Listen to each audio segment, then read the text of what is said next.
I'm Steve Fisher. When we think of science fiction, we think of names like H.G. Wells, Isaac Asimov, Ray Bradbury, Ursula K. Le Guin, Octavia E. Butler. They long ago established themselves and sadly are gone now. But sci-fi continues to thrive. One of the new voices is first-time author Andrew Gilsmith. What I've always loved about the genre is it's just such a great sandbox to play with ideas about consciousness and God or the existence or non-existence of God. He's here to talk about his work and its intersection with his faith on Lifeslices. Welcome to Lifeslices podcast. Who is Andrew Gilsmith? That's me. I'm a new writer. I've just released my first novel. It's the first in what I think will be a trilogy. At some point, it's called Our Lady of the Artilects.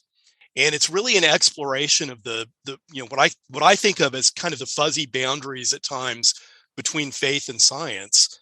I wrote it because it's interesting to me. I mean, this is stuff that I've thought about my whole life. I've been in technology professionally since the 90s, been heavily involved in data science, and in college was a religion major and have just always really been interested in this stuff.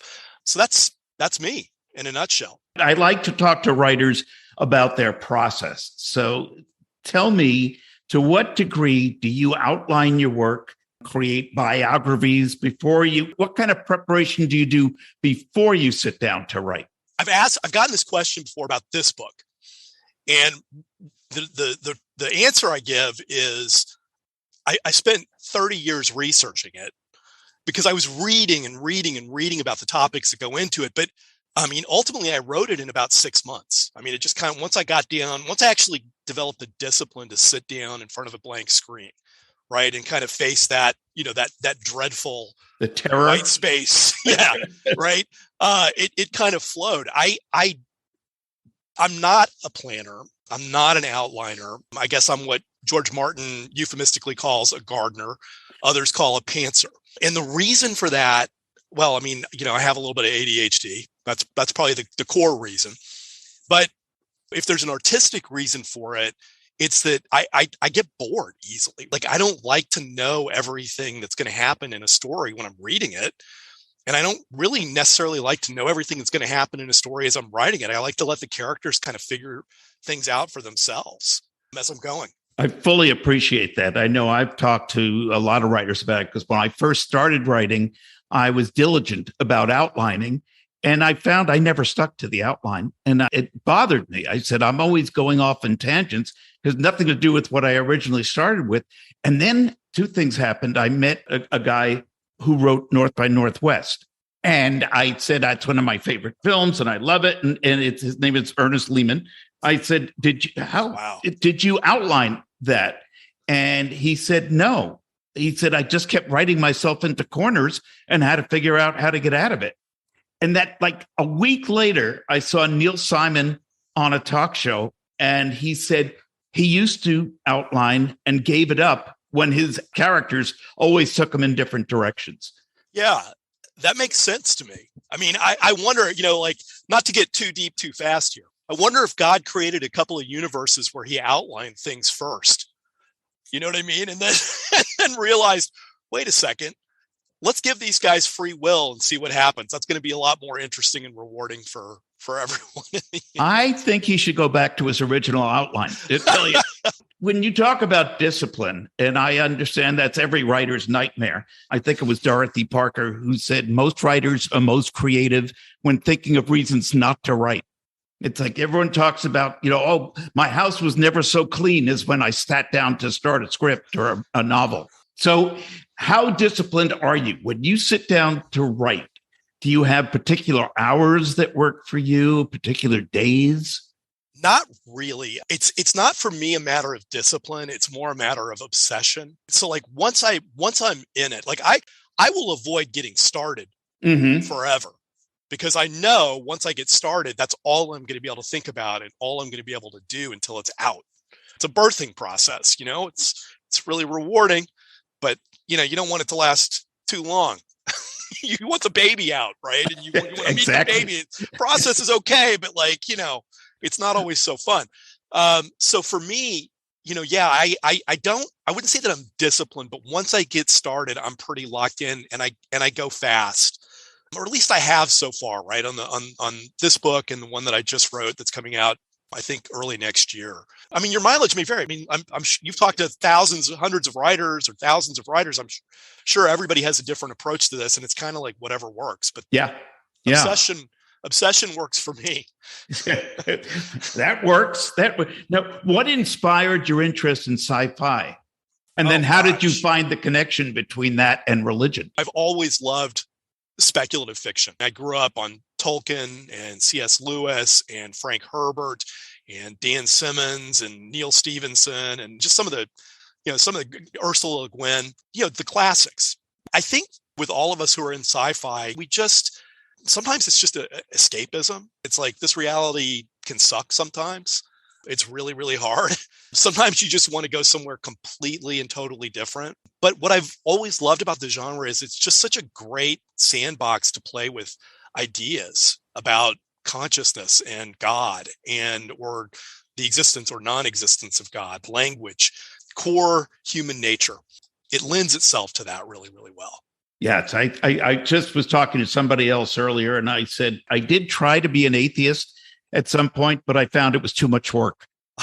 I can relate to that. Now, I know I read that you converted to Catholicism. Yes. What were you in any religion before that? Nominally, I guess. I grew up in a Methodist church, but if you'd asked me then and you ask me now, what does that mean? I really couldn't have told you, right? I mean, I don't know what distinguishes it.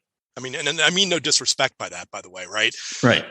Some of my best friends are Methodists, but over time, I mean, like a lot of people, I had some traumas early in life. I lost my mom when I was 16, and then I was going off to college, and I just wasn't ready, and I was just so angry about everything. And I found this religion class, and it was like, oh wow, this is really interesting. Like this is kind of like meaning of life type stuff, and I liked that. But I thought this would also be a great way to prove that God doesn't exist, so I can get past all of this. Yeah.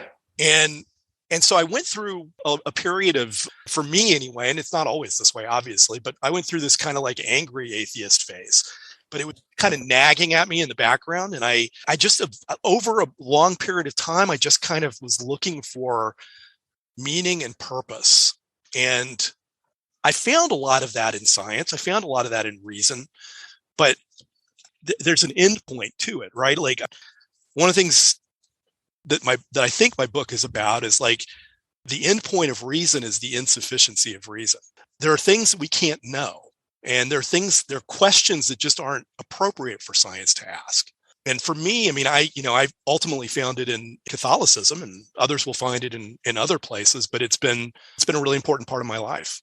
Let's talk about the book. And how did this idea come about, the Our Lady of the Artilects? And what the heck is an artilect? Yeah, an artilect is just a fancy sci-fi word for an android or a robot. Artificial intellects. Other people have used that term, but I liked it. It sounded a lot better than Our Lady of the Androids, which, I mean, I'm a geek and I love geeky stuff, but that just sounded like, I don't know, it just didn't work. What's it about? It really is, the story begins with set about 250 years in the future. And there is this vision that the Artilects have been having. And the world leaders at the time assume that this is a hoax or a hack of some kind, as you would. And then one of them, and these are incredibly powerful, intelligent machines, shows up at a basilica in Nigeria claiming to be possessed. And so the Vatican takes an interest in it and sends down an exorcist who also has training as a neuroscientist to investigate and see what's going on and try to figure out what this hoax is all about. Well, he quickly discovers that there is more going on and gets drawn into a conspiracy that is kind of global and maybe supernatural. And it kind of just snowballs from there. It's not dystopian, it's not apocalyptic, but it's a kind of a meditation on what could happen. We mentioned before we actually got started, I come from the world of TV and film, and we always had to pitch things as to make it easy for an executive or a producer to understand. Yeah. So you had to do it in one line. Yeah, that was a terrible pitch. Right. You would have run me out of the studio, I know. But to me, as soon as I started reading this book, I said, well, this is Blade Runner meets The Exorcist. Yeah, that's great. I've said Westworld meets The Exorcist with a little bit. I say sometimes with a light dusting of Snow Crash, just because I love that book so much. I love Neil Stephenson. His language is just so poppy. I love the way he gets in and plays with ideas. Where did you come up with the idea to set this in Nigeria? That was a pretty easy decision. When you look at global trends, the fastest growing part of the world is Africa and Asia to some extent. But Nigeria, by the end of this century, is going to be one of the 5 largest countries in the world. At some point, it could overtake China, just in terms of population growth. It also happens to be a place where Christianity and Islam coexist, not always comfortably today. Sub-Saharan Africa is where Christianity is growing. It's also a place where Islam is growing. And in this future world, I wanted to kind of think about what would life be like if Christianity and Islam kind of got beyond their differences. Now, that sounds kind of far-fetched today, but I mean, we've seen stranger things happen in the past. Very often there's a conflict. A lot of people suffer and die. And then after the conflict, you go, well, wait a second, maybe we can find a way to come together. That's part of the backstory of Our Lady of the Artilects, is there was a Nigerian civil war that was really atrocious. And afterwards, the Christians and the Muslims basically decided we have a lot more in common here than what separates us. It's very interesting because reading about, I don't know a lot about Benin City. Is that how to pronounce it? Yeah. But it came across, I'm reading it and I'm picturing Wakanda. Yeah.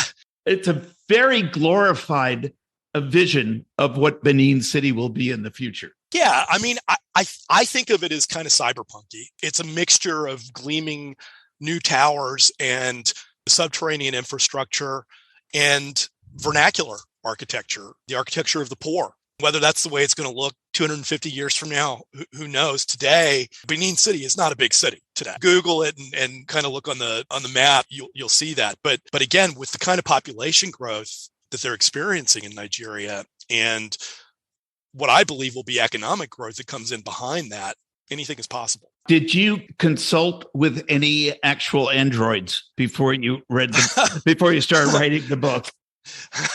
No, if you know any, I'd love to talk to them, though. The only one I know is Alexa, and I don't think she'd be much help. I don't ever talk to her. Oh, good. She never gets it right when I talk to her. I think she's purposely doing it.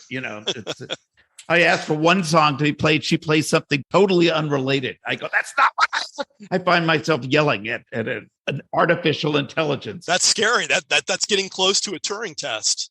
I thought you were going to ask something different. I thought you were going to ask, did I talk to any people in Nigeria? Did you? Have you ever been there? I've never been, but I did talk to a number of people. I know people there. And I tried to reach out and find as many readers, beta readers, as I could from Nigeria.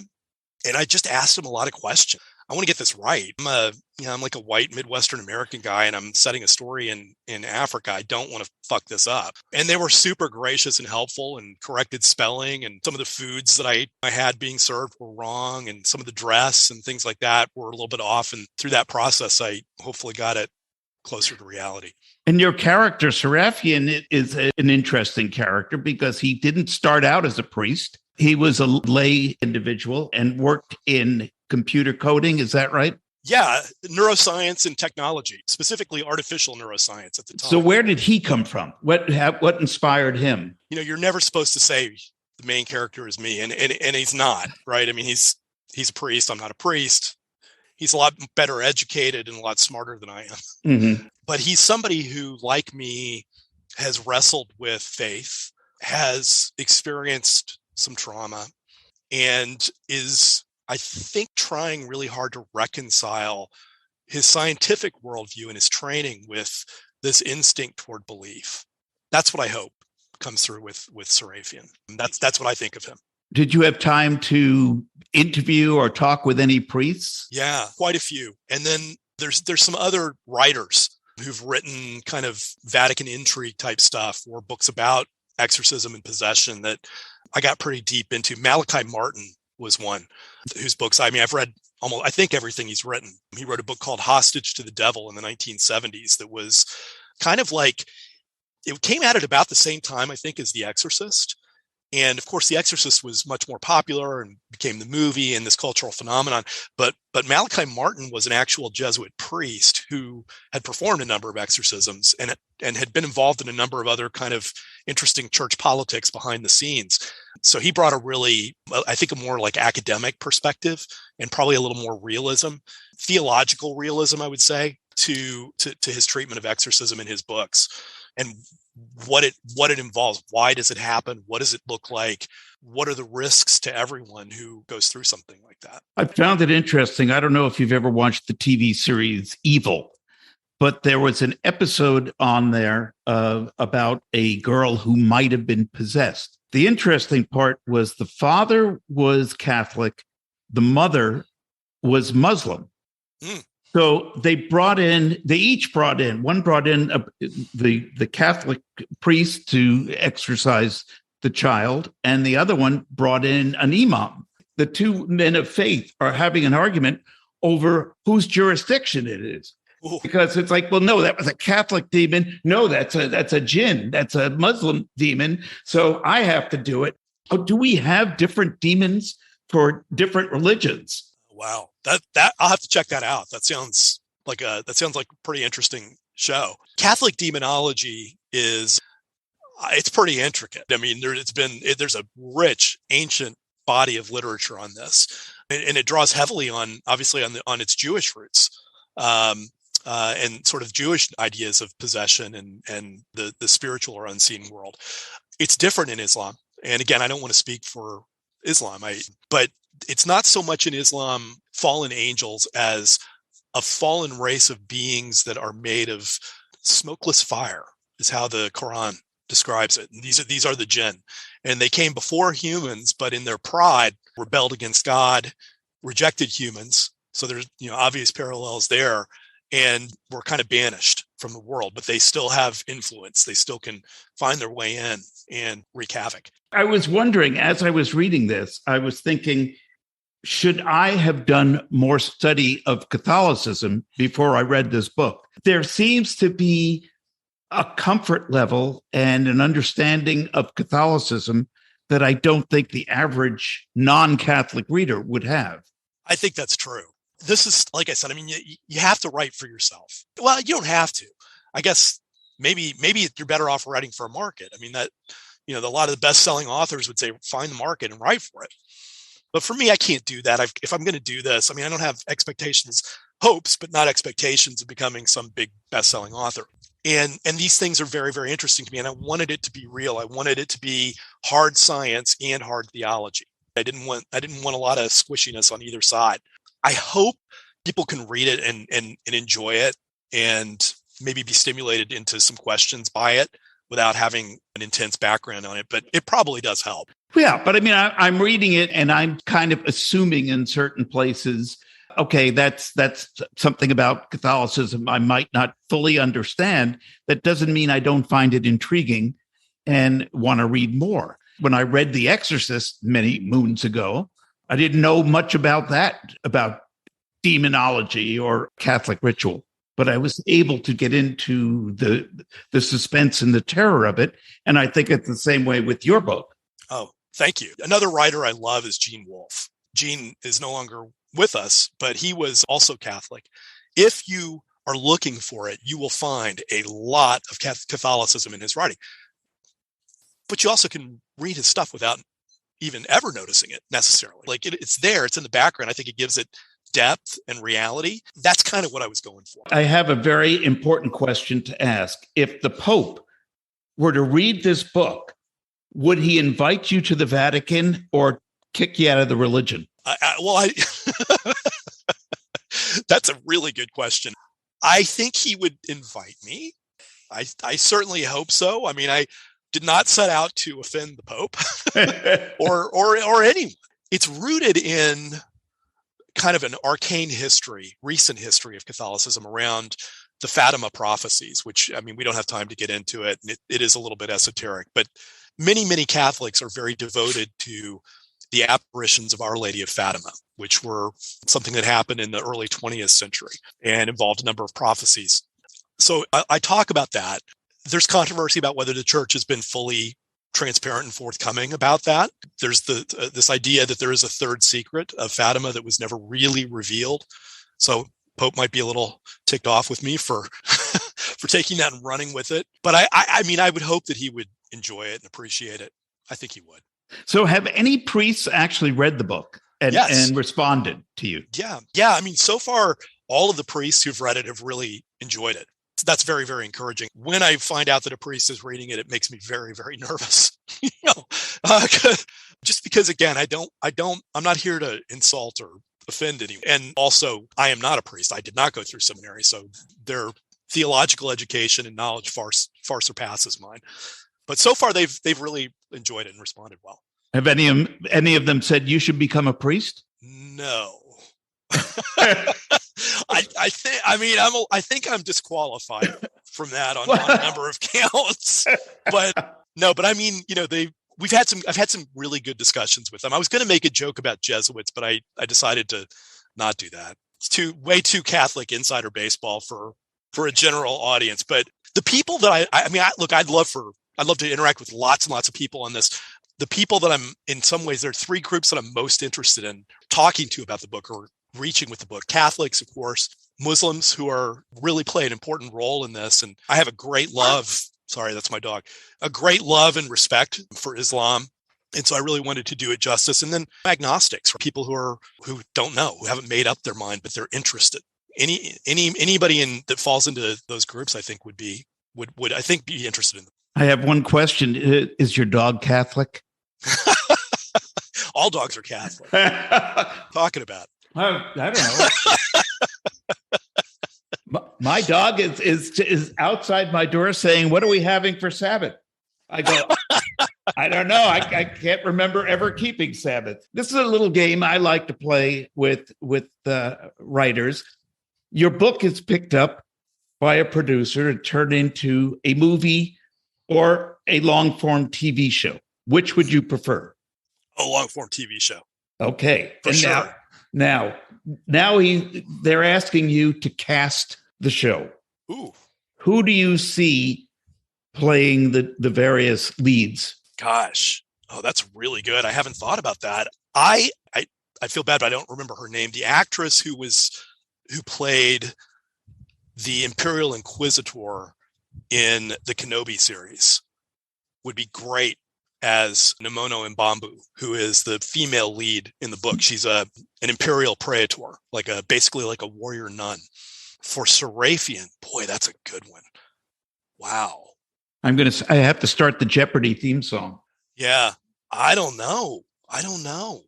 Gary Oldman? Maybe? Oh, well, he's always good. So yeah. Or I think he would be interesting. But you stumped me. He's okay. Well, Gary is in the corner listening. So no. I have no contact with Gary Oldman whatsoever.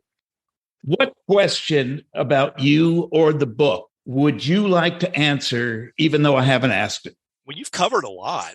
I guess maybe one question would be, what business does religion have in science fiction? That is a good question. And, you're going to get some people. There's some people out there who've kind of come at me like that. Like, what is this? Like, why are you putting this in the future? Well, because I look at reality as it is. And the reality is way, way, way more than half the planet has a religious faith of one kind or another. Mm-hmm. And in most places in the world, it's growing. In sub-Saharan Africa, in Northern Africa, in Asia, the places where population is really booming, faith is also growing. So I don't think it's going away.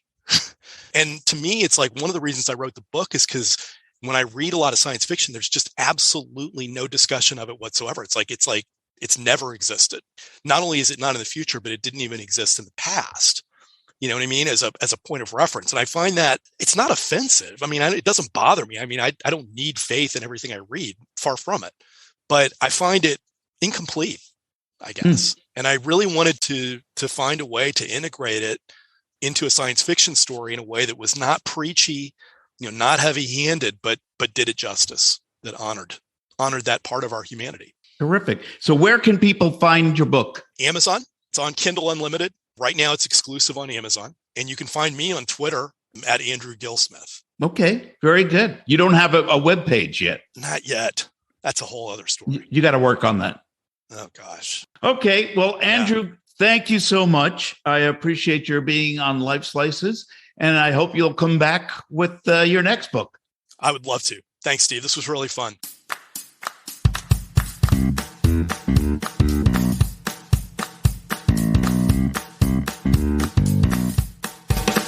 My thanks to Andrew Gilsmith for joining us on Lifeslices. If you want an exciting and thought-provoking read, pick up a copy of Our Lady of the Artilects.